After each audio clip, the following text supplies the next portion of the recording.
guys, good morning at welcome nga pala sa channel ko nga pala. At ito nga pala dito tayo ulit sa area dito sa may pinapagawa kong lechonan. Ayun. Shoutout nga pala dito sa welder natin, ayun, si Reggie. Siya yung nag-install nga pala ngayon nung bakal na pagtutungtungan ng paglilitchonan ayun. Pinapalagyan na natin siya. Ayun, actually guys, yung binili ko na tubo yung para sa hindi ko alam kung ano sukat na itong bakal na to, pero ito yung binili ko nung nakaraan para ipakabit dito. Bali nga yung purpose na ito naman, para ito yung gugulungan nung pagka mag-lelechon sa malaki, yung gagamitin natin malaking bakal. Ayan, ini-install na.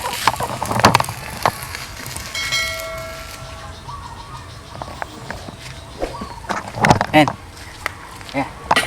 Ayan, shoutout kay Reggie. At siya yung nag-install na yan. O nga pala guys, pwede ko ba i-promote yung mo dito, yung TikTok mo dito? Yung iba, ML? Ha? ML yung sige lang, okay lang yun. And shoutout kay Boss Ernie dyan sa Saudi. At andito yung yung pinsan mo, siya yung nag-install ng bakal ngayon. Balian na lang. Teka. Bubong na lang yung ito, papasunod natin dito pagka napatapos natin yung napatapos natin to. Kasi kailangan talaga natin na ipagawa yung para hindi mahirap mag-ihaw. Ay, sobra. Na papantay sa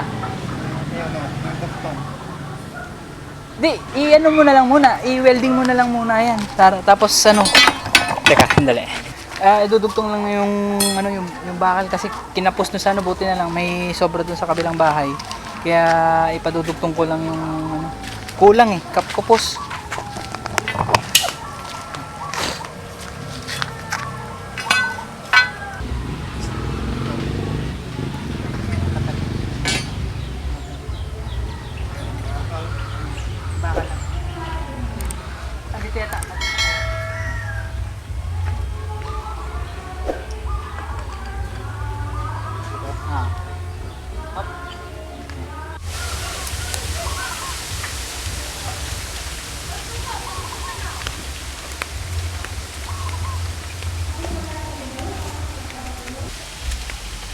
yan.